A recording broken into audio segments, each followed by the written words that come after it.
નમસ્કાર, હું તો બોલીશ રોનક પટેલ આપનું સ્વાગત કરું છું.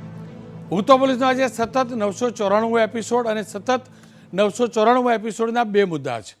પહેલો મુદ્દો છે સસ્તી દવા, ક્યારે મળશે સસ્તી દવા, અને બીજો મુદ્દો છે સરકારી નોકરી માટે ભરતી ક્યારે. ખુદ રાજ્યના મુખ્ય સચિવે કહ્યું છે કે 40થી 60% કેટલાક વિભાગોમાં જગ્યાઓ ખાલી છે. ત્યારે સવાલ એ છે કે ભરતી ક્યારે થશે, સરકારે શું આયોજન કર્યું છે. પહેલો મુદ્દો, ક્યારે મળતી થશે સસ્તી દવાથી.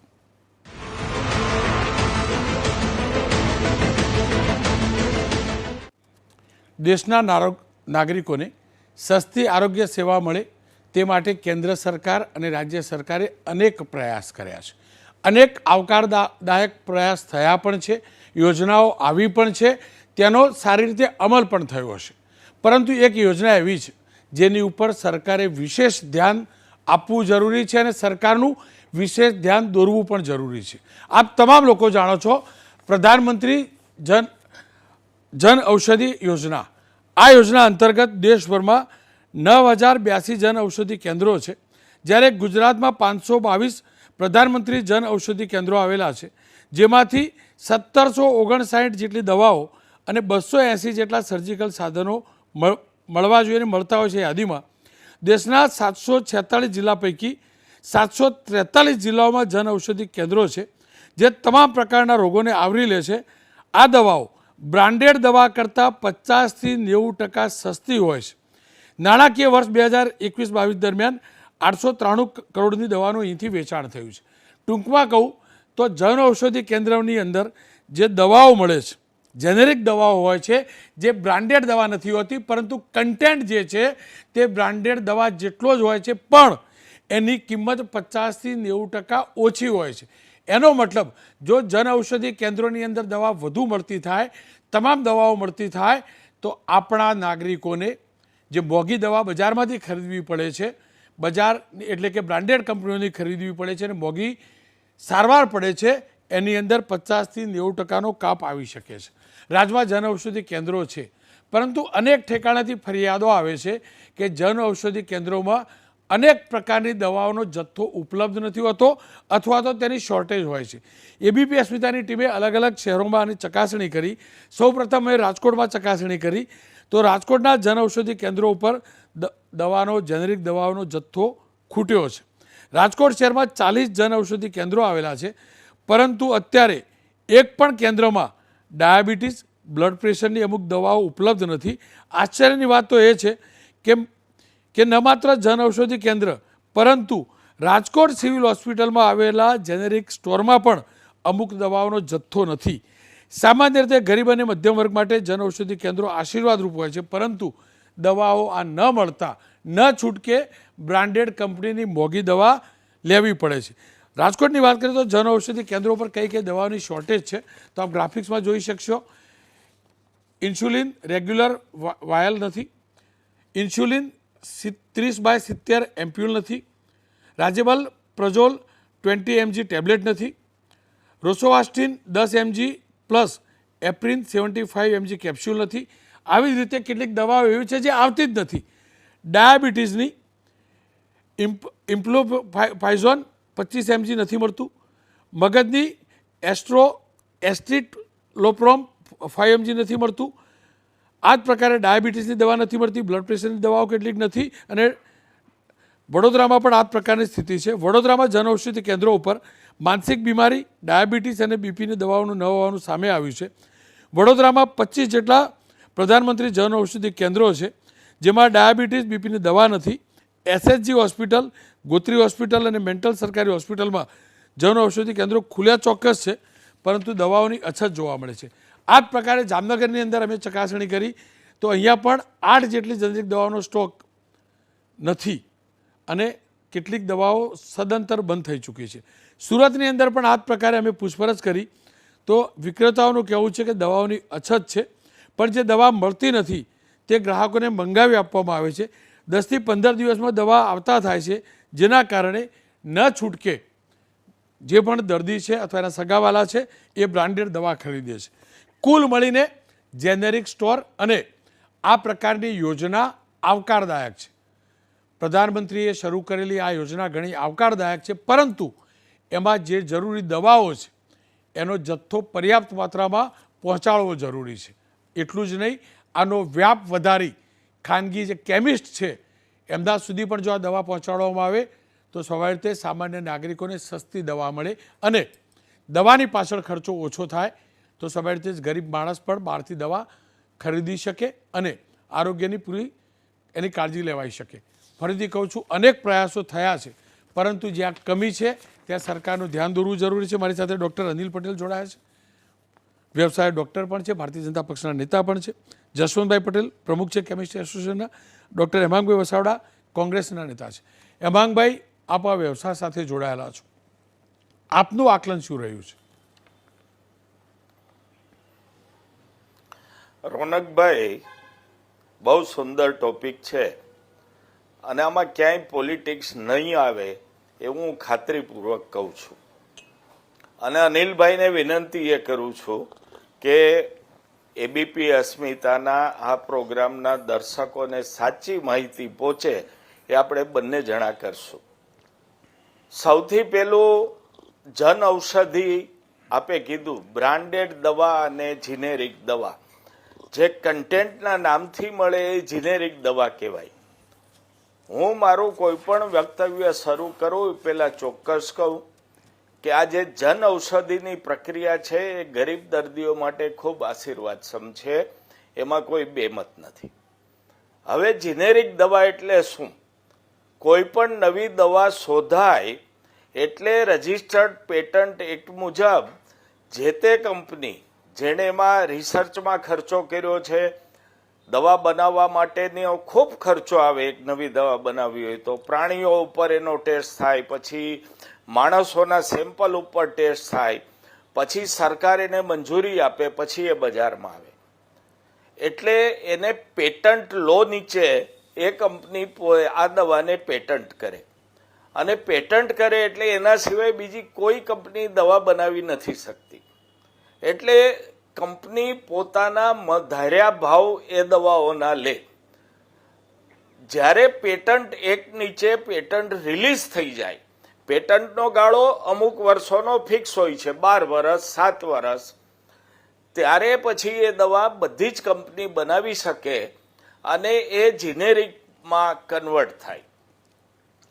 જીનેરિક દવાઓ બનાવવાનું દરેક કંપની માટે સારું છે, પણ જીનેરિક દવામાં બહુ નફો નથી હોતો. કંપનીને નથી હોતો, કેમિસ્ટને પણ નથી હોતો, કારણ કે બેઝ પ્રાઇસથી થોડી ઉપર જ એ દવાઓ બનાવવાની અને વેચવાની આવતી હોય છે. દેટ ઇઝ કોલ્ડ જીનેરિક દવા. બહુ સરસ તંત્ર ગોઠવાયેલું છે. હવે પેટન્ટ રજિસ્ટર્ડ 12 વર્ષ લગી તમે એક દવા નવી, આજે હાર્ટની કે બ્રેઇનની દવા બજારમાં 2-4 દી 8 દીથી આવી છે, એ દવા આવતા 10 વર્ષ લગી, 12 વર્ષ લગી જીનેરિકમાં નહીં મળે, કારણ કે પેટન્ટ નીચે રજિસ્ટર્ડ છે. એક જ કંપની બનાવી શકશે, એ જીનેરિક નહીં બનાવે, એ બ્રાન્ડેડ જ બનાવશે અને પ્રજાએ એ જ લેવી જ પડશે. પેટન્ટ રિલીઝ થાય પછી દવાઓ જીનેરિકમાં મળવા માંડે અને 7 વર્ષ પછી કે 10 વર્ષ પછી એ દવા જીનેરિકમાં મળતી થાય. જીનેરિક દવા બનાવવા માટે કંપનીએ કરવું પડે એટલે કરે છે. એમાં ક્વોલિટી કંટ્રોલના પ્રશ્ન હોય છે. હું બધી કંપની ઉપર આરોપ નથી મૂકતો. ઘણી કંપનીઓ એક ક્વોલિટી કંટ્રોલ પણ એમાં ઘણો બાદ થઈ જતો હોય છે.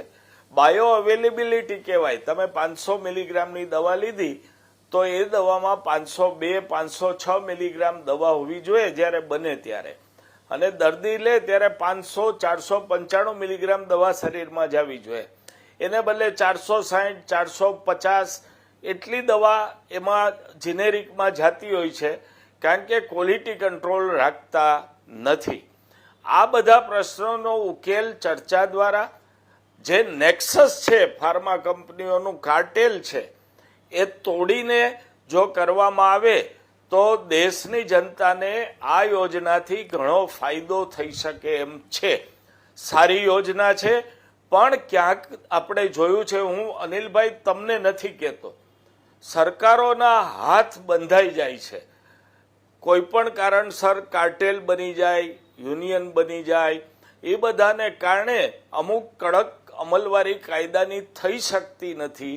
અને આ દરેક સરકારને લાગે છે, ભાજપાની હોય, કોંગ્રેસની હોય, સપાની હોય, બસપાની હોય, તેલુગુ દેશમની હોય, કોઈ પણ સરકાર હોય. એટલે એ પરિસ્થિતિમાં આપ જેમ કહો છો એમ દવા ન મળે. આપે જે લિસ્ટ આપ્યું એ મેં જોયું, ઘણી દવાઓ હજી નથી મળતી. નવી દવા તો પેટર્ન રૂલ નીચે હોય એટલે મળવાની જ નથી. એટલે એક સરસ અભ્યાસ કરીને ક્યાંક કડક થઈને ક્યાંક સામે આપીને દવાની કંપનીને તમારે કંઈક આપવું પડે. ખોટમાં ધંધો કરતી હોય સારી કંપની તો એને કોઈ એડવાન્ટેજ આપીને ગરીબ દર્દી માટે આ દવાઓ ઉપલબ્ધ કરાવવી ખૂબ જ જરૂરી છે. કારણ કે મેડિકલ ક્ષેત્ર ઘણું મોંઘું થયું છે અને નાના અને મધ્યમ વર્ગના પરિવારો એક માંદગીમાં ભાંગી જાય છે. બિલકુલ. ડૉક્ટર અનિલભાઈ જુઓ, વસાવડા સાહેબે પણ પોલિટિકલ એક પણ વાત નથી કરી અને અહીંયા વાત દવાની છે. ને હકીકત છે મેડિકલ ક્ષેત્રે ઘણી યોજનાઓ આવી છે, આ યોજના પણ સારી છે. શું એવું કંઈક ન કરી શકાય જેના કારણે જે મોંઘી દવાઓ છે અથવા તો મનમરજી જે ભાવ વેચે છે આ કંપનીઓ, એમની પેટર્ન પૂરી થયા બાદ પણ એમાંથી સામાન્ય નાગરિકને નિજાત મળે, એક ક્વોલિટી સાથે, સારી ક્વોલિટી સાથે પર્યાપ્ત માત્રામાં ઉપલબ્ધ સરકાર ન કરાવી શકે, એવું ગોઠવણ ન કરી શકે જેના કારણે જેનેરિક સ્ટોરની અંદર તમામ પ્રકારની દવાઓ મળે સારી ક્વોલિટીવાળી.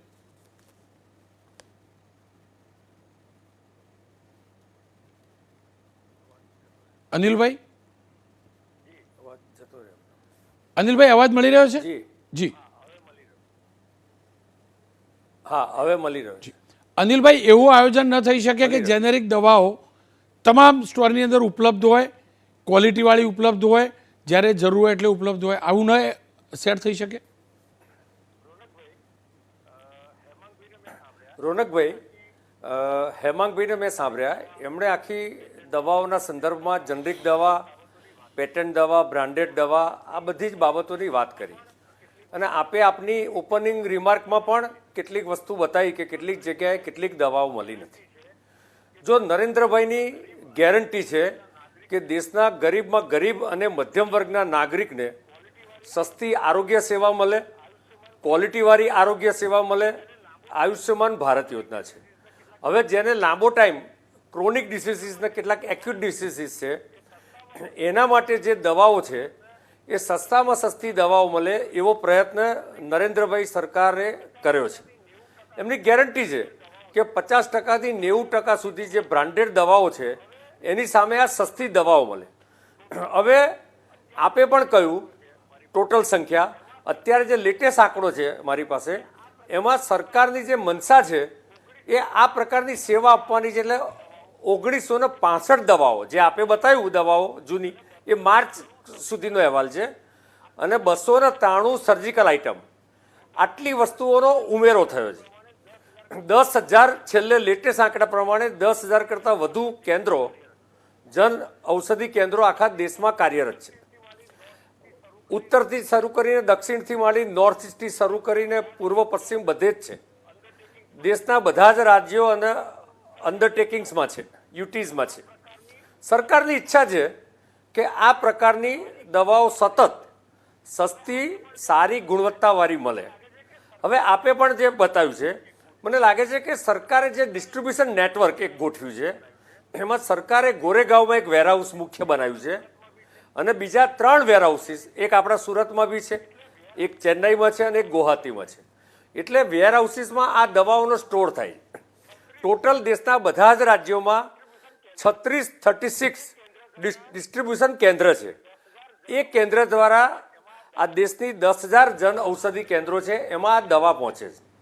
હવે આપને જાણીને આશ્ચર્ય થશે કે આઈટી સોલ્યુશન, ઇન્ફોર્મેશન ટેકનોલોજીનો ઉપયોગ કરીને SAP IT એનેબલ્ડ જે સોલ્યુશન છે એના દ્વારા આ દવાઓનું ટોટલ સ્ટોકિંગ, એનું ડિસ્ટ્રીબ્યુશન મોબાઈલ દ્વારા પણ ટ્રેક થાય.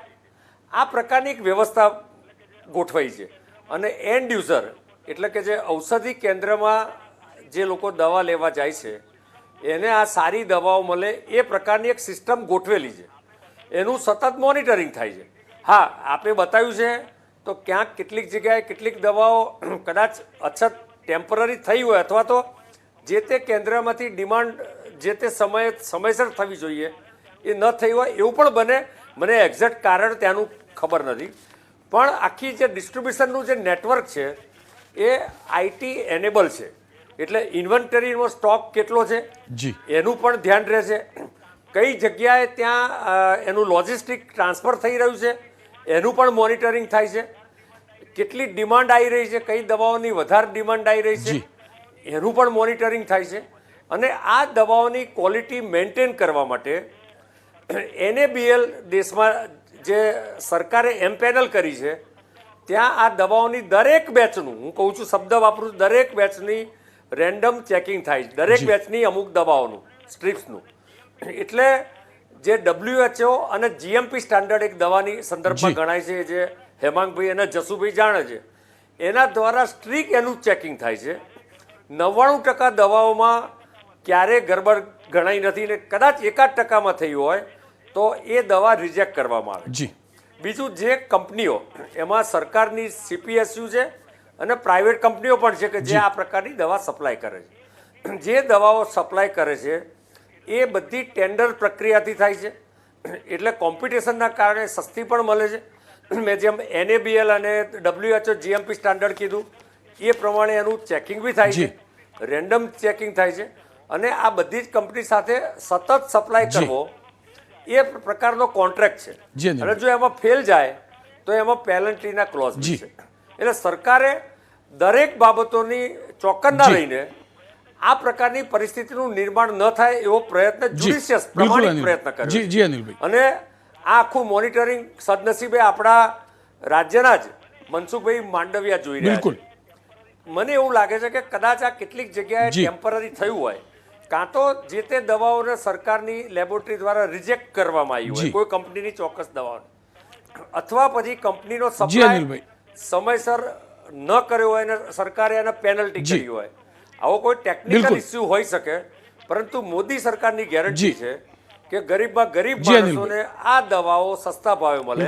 અને ડાયાબિટીસની દવાઓ તો આમ ઓવરઓલ દવા 50 થી 90% ડિસ્કાઉન્ટ છે. ડાયાબિટીસની દવા અને કેટલીક દવા એટ્રોવાસ્ટેટિન જે છે ને રોનકભાઈ, 92-93% ડિસ્કાઉન્ટ સાથે બજારના ભાવ 100 રૂપિયામાં મળતી હોય 5 રૂપિયામાં મને લાગે છે કે એક નાનો ટેમ્પરરી પ્રશ્ન થયો હશે, બિલકુલ એનું સોલ્યુશન કદાચ થઈ જશે. જસુભાઈ, આપ કેમિસ્ટ એસોસિએશન સાથે જોડાયેલા છો, શું એવું કંઈક ન થઈ શકે કે જેનેરિક સ્ટોરની સાથે સાથે જે ખાનગી મેડિકલ સ્ટોર છે ત્યાં પણ આ દવા મળતી થાય, એ પ્રકારનું સરકાર જોડે ટાઈપ થાય, ડૉક્ટર્સ પણ 2 પ્રકારની દવા લખે, એક બ્રાન્ડેડ અને જોડે જ બીજી લાઇનમાં જેનેરિક, આવું કરવામાં આવે તો કેટલો વ્યાપ વધી શકે ને કેટલા ટકા સસ્તી દવા મળતી થાય? રોનકભાઈ, પહેલાં તો તમને અને તમારી ટીમને ખૂબ ખૂબ અભિનંદન આપું, કારણ કે એક પણ રજા પાડ્યા સિવાય આજનો 994મો શો છે અને દરેક શોની અંદર કંઈક ને કંઈક નવું હોય. પણ આજનો જે શો છે, અત્યાર સુધી સરકારો જે વાત કરતી હતી રોટી કપડાં અને મકાનની, પણ નરેન્દ્રભાઈ જ્યારથી બેઠા છે ત્યારથી એમણે હેલ્થની સૌથી વધારે ચિંતા કરી છે. અને ડૉક્ટર માંડવિયા સાહેબ આખું આનું જોઈ રહ્યા છે. આ જ્યારે ભારતીય જન ઔષધિ સ્ટોર્સ ચાલુ થયા ત્યારે એવા ઘણા બધા સ્ટોર્સ હતા કે સાહેબને ખુશ કરવા માટે કેટલાક લોકોએ સ્ટોર્સ લીધેલા, પણ આનું ચેકિંગ સતત થતું હતું. એટલે જે રેગ્યુલર દવાની દુકાન ચલાવી શકે, ફાર્માસિસ્ટના નેજા નીચે જ આ ધંધો થાય. કારણ કે જેમ હેમાંગભાઈએ અને અનિલભાઈએ બી કીધું, ક્વોલિટી માટે હું ગેરંટી આપું કે પ્રધાનમંત્રી જન ઔષધિમાં વેચાતી જેટલી બી દવા છે એની આજ દિવસ સુધી સેમ્પલ ફેલ નથી થયા. ઘણા બધા સેમ્પલો, ધારો કે પોલિટિકલી, હેમાંગભાઈએ કીધું પોલિટિકલી ના કરતા, પણ હું હમણાં જસ્ટ કલકત્તા જઈને આવ્યો, ત્યાં મારા મિત્રો સાથે બેઠો હતો, ત્યાં એ લોકોએ કીધું કે આને ફેલ કરવા માટે ઘણા બધા સેમ્પલ સરકારે લીધા પણ એક પણ દવા ફેલ નથી. એટલે ખરેખર આ જે આઈડિયા છે, જે ક્વોલિટી કંટ્રોલનું ધ્યાન રાખે છે, એને ખરેખર અભિનંદન આપવા જોઈએ, કારણ કે દવા કોઈ શોખથી નથી ખાતું. જી. અને માંડવિયા સાહેબને જ્યારે મળવાનું થયું ત્યારે અમે પણ એક, કારણ કે અમારી આખા વર્લ્ડમાં 12.5 લાખ કેમિસ્ટોની મોટામાં મોટી ઓલ ઇન્ડિયા કેમિસ્ટ એન્ડ ડ્રગિસ્ટ્સોની ચેન છે. ગુજરાતની અંદર 35,000થી વધુ દવાની દુકાનો છે. અમે પણ આવી એક ઓફર કરેલી કે જો ખરેખર પ્રધાનમંત્રીની જે ઈચ્છા છે કે ગરીબ અને મધ્યમ વર્ગને સસ્તી દવાઓ અને સારી ક્વોલિટીની દવા મળે, તો અમે ચોક્કસ આ બાબતમાં આગળ આવવા તૈયાર છીએ.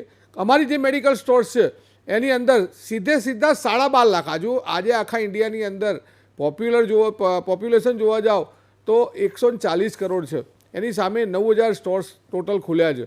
અમે તો 12.5 લાખ કેમિસ્ટોને જે કેમિસ્ટોને જોડાવવું હોય અડધાની અંદર જન ઔષધિ અડધાની અંદર પોતાની દુકાનનો સ્ટોક રાખે. જે 1700 પ્રોડક્ટો છે ટોટલ દવાની દુકાનમાં જુદી જુદી કંપનીની પ્રોડક્ટો જોવા જાઓ તો 70,000થી વધુ પ્રોડક્ટો અલગ અલગ હોય છે. જેમ પેટન્ટની વાત કરી, પેટન્ટની અંદર 20 વર્ષના રાઇટ આપવામાં આવે છે અને આપણે ઇન્ડિયાની અંદર જે પેટન્ટ માટે જે રિસર્ચ માટે જે ગવર્મેન્ટ જે મદદ કરવી જોઈએ એટલી બધી મદદ નથી થતી. આજે કોરોનાની અંદર જે વેક્સિન શોધાઈની અંદર ખરેખર આખા વિશ્વએ એની નોંધ લીધેલી છે. એમ વર્લ્ડની અંદર જે બધા કન્ટ્રીઓ રિસર્ચ માટે જે ફંડિંગ આપતા હોય છે એમ ઇન્ડિયન કંપનીને પણ જો રિસર્ચ માટે ફંડિંગ આપવામાં આવે તો એ બહુ સારી રિસર્ચ થાય. રિસર્ચ પેટન્ટ માટેના જે કાયદા છે એની અંદર એ વર્લ્ડ લેવલના કાયદા છે એટલે એના કેટલાક લાભ મળે જ છે. આજે જે 3 મહિનાથી હું આ જોઈ રહ્યો છું, 3 મહિનાથી ઘણી બધી દવાઓ તમે જે એક લિસ્ટ આપી એમાં ઘણી બીજી 10-15 બીજી પ્રોડક્ટો પણ છે કે જે પ્રોડક્ટો અવેલેબલ ઓછી છે.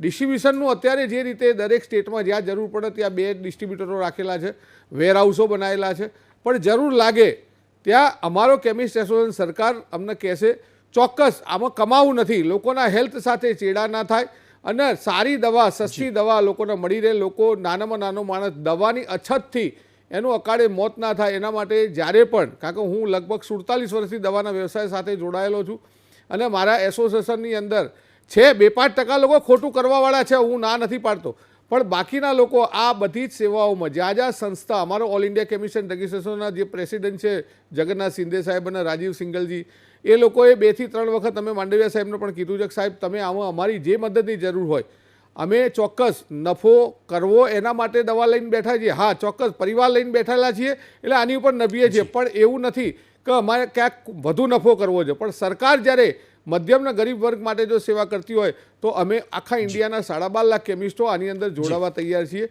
જેથી કરી ગરીબના મધ્યમ વર્ગની સેવા થાય. સાહેબ વસાવડા સાહેબ, જો કેમિસ્ટ આ વેચવા તૈયાર હોય તો શું ડૉક્ટર પણ એ બ્રાન્ડેડની સાથે બીજી લાઇનમાં એક લાઇન બ્રાન્ડેડની લખી હોય અથવા ઓર કરી અથવા ઓબ્લિક કરી ડૉક્ટર પણ આવી દવા લખતા થાય તો એમાં ખોટું શું? રોનકભાઈ, પહેલી વાત મને એમ છે કે મારે અનિલભાઈ પાસેથી એક જવાબ તો લેવો છે કે જીનેરિક દવાઓમાં ટેન્ડરિંગ શું કામ કરો છો? જે રીતે મેડિકલ સ્ટોરમાં બધી જ કંપનીની દવા મળે છે એમ દરેક કંપનીની જીનેરિક દવાઓ જો જન ઔષધિમાં મળવા માંડે તો પછી મોટાભાગનો આ પ્રશ્ન શોર્ટફોલનો કે મોડી આપીને પેનલ્ટી કરીને બધા પ્રશ્ન પૂરા થઈ જાય. It should be open. તમારું સેન્ટ્રલ પરચેસ છે એ બધા પાસથી જીનેરિક દવા લે અને એ રીતે વેચાય. આજે મેડિકલ સ્ટોર બધા ચાલે જ છે, એમ આ પણ ચાલે, પણ માત્ર જીનેરિક પૂરતો ચાલે. બીજી વાત આપે બહુ સરસ કરી કે ડાક્ટરે લખવી જોઈએ. હું પણ કહું છું લખવી જોઈએ, ચોક્કસ લખવી જોઈએ. પેટન્ટ દવાઓ જે છે, જે જસવંતભાઈએ કીધું 20 વર્ષથી જે પેટન્ટ રજિસ્ટ્રેશનમાં દવાઓ છે એ જીનેરિક સ્ટોરમાં મળતી નથી, પણ જૂની દવા તો મળે છે.